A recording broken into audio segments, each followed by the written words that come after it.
What's up YouTube, Brian here.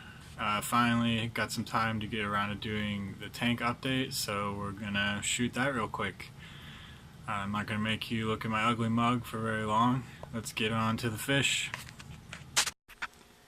Alright guys, I made a little checklist to try to keep me on track here because I always end up making super long videos and forget to talk about stuff and whatever. So we're just going to go through this as fast as I can. First change to the tank. I took the hang-on back filter out. Why? Because I thought it was completely unnecessary now that I have the auto water change. It did cause some changes in the tank. For instance, before when I had the hang-on back, it created a strong flow this way because of the outflow, which caused the water to come around this way, so the whole tank had a flow like this, which was supplemented by the lift being created by the bubbles from these sponge filters. As you can see, without that flow, the Easter grass is staying in a clump much better, it's staying put much better, which I think is a good thing. The bad thing is less material is getting moved along the bottom of the tank, and therefore more gunk and stuff is building up. I had like a weird fuzzy white mold kind of start growing on the substrate for a couple of days after I stopped the hang-on back, and I think it was just, you know, living off whatever nutrients had built up there. So I've had it gone for probably a couple weeks now, and I think everything's balanced out pretty well, so I'm just going to leave it off. It saves me electricity, it's much quieter, and I don't need it anymore. Second thing, the fry are doing very well. Let's see if we can get some footage of some of them. There's one of the females under that leaf. They're all kind of swarming around the feed cone. There's, hold still. There's one with a big old poop hanging out of his butt. There's another one. There's another one in the back. Basically, I think I've got about 10 fry in here. Some are doing a lot better than others as far as growth goes. Like, there's one particular who is much larger than all the other fry in his group that he was born with. And he's already fairly well colored up. He's also started breeding the adult female, so now she has another male to harass her, which is just great. I still haven't found any. He's right there. There he is. Let's see if I can actually get you to be able to see him. That one. And that is a female who's pretty big too. So yeah, fry are doing pretty well. A couple of them have slightly bent spines, but not bad enough for me to want to call them. The mother has a bent spine. A couple of these males also have bent spine the other way. So I'm just gonna, eventually I will end up calling bent spines. Once I can completely sex all the fry accurately, I'm gonna count how many females I have. For now I'm gonna keep all the females, even ones with slightly bent spines. And then I'm gonna call males so that I have an equal number of male and females to hopefully avoid inbreeding as much as possible, because this is gonna be a closed colony from here on out, probably, unless I find a really good deal on some half black pastel females, which I haven't seen so far. So that's the fry update. They're doing good. I don't even remember when they were born, but they're finally starting to grow quickly. I've been giving them tons of frozen brine shrimp, and they just sit by that feed cone and just eat and poop all day. And yesterday I noticed it was really ramping up how much food they were going through. So that's a good thing. Okay, next on my list is the Pathos. Let's come up here and refocus. So you can see this vine is going crazy. Like, these leaves are huge. These things are almost the size of my palm. Like, this one especially is big. This is a new leaf. It's really big, right, for Pathos. And then this one is also a new leaf coming out. Here's another new leaf coming out. Here's another new leaf up here. This one's growing over here. We got all these growths up top extending out, and this one's about to grow up out of the tank. Here's another one extending out, here's another one extending out, here's another one extending out. The roots finally reached the substrate, and they are digging into the rich accumulation of fish and snail poop that is built up in this substrate, because I do not gravel vac this tank. I did at first, but using the Eheim Click Vac and sometimes with the Python, but ever since I've had the auto water change in here, I've completely stopped gravel vacuuming.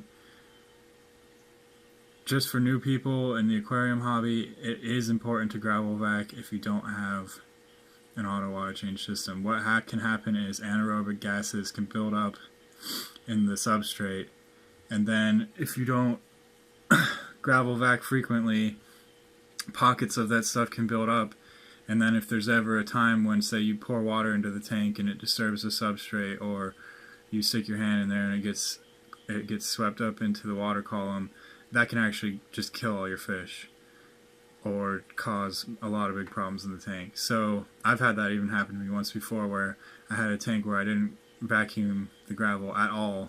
It was a dirted tank. It had about 2 or 3 inches of dirt and substrate on the bottom. And at one point I did a big water change, and eventually the poop level had like risen above the dirt and everything. So like the top layer was just like, you know, settled poop and mulm and stuff. And I did a big water change one time. It all got pushed up into the water column, and I ended up losing fish. So if you're going to not gravel vac, you have to be absolutely 100% sure that you are never going to disturb that gravel in any significant way, and that there is a good supply of clean water coming into the tank, either through frequent manual water changes or an auto water change system. If you're changing your water once a week and you have a heavily loaded tank, you need to be doing your gravel vacs. So just to be clear on that, I'm not gravel vacuuming this tank for specific reasons. That's the male I was talking about. Believe it or not, that male is from the same group of fry as like that tiny little fry right there.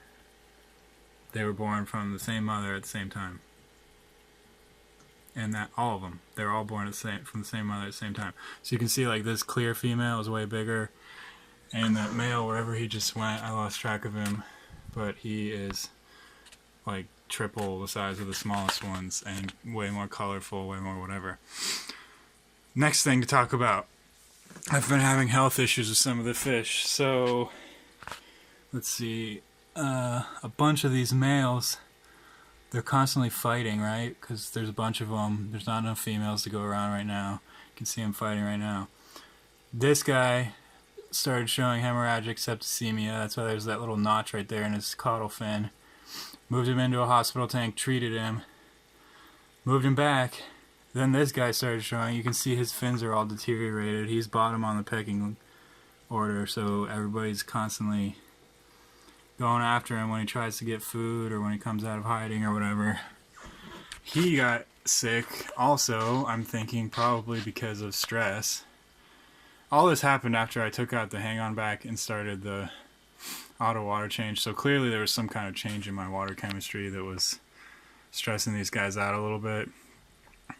And so he got treated with triple sulfa, brought back into the tank. Then another one got treated with triple sulfa, brought back into the tank. Then he got it again, so I put those two in together and treated them again. Now everything seems fine. I've been treating them in a bucket so that I have to use way less medicine. I just put a heater in there and put the small sponge filter, and it seems to work well, and it's much, much cheaper than trying to treat this whole tank. So that's one health issue. The other health issue is the female was showing signs of internal parasites, long stringy white poop, you know, not getting fatter even though she's eating all the time. So she had to turn in the hospital tank with general cure to wipe out that worm problem, I have no idea where she got them or where the hemorrhagic septicemia came from, because nothing new has gone into this tank other than food, and it has an auto water change where it's 100% new water every 2 days. So I don't know, maybe the snails carry it and it's zoonotic between the snails and the fish, and when the fish stress levels reach a certain point they become susceptible. That's my best theory at the moment.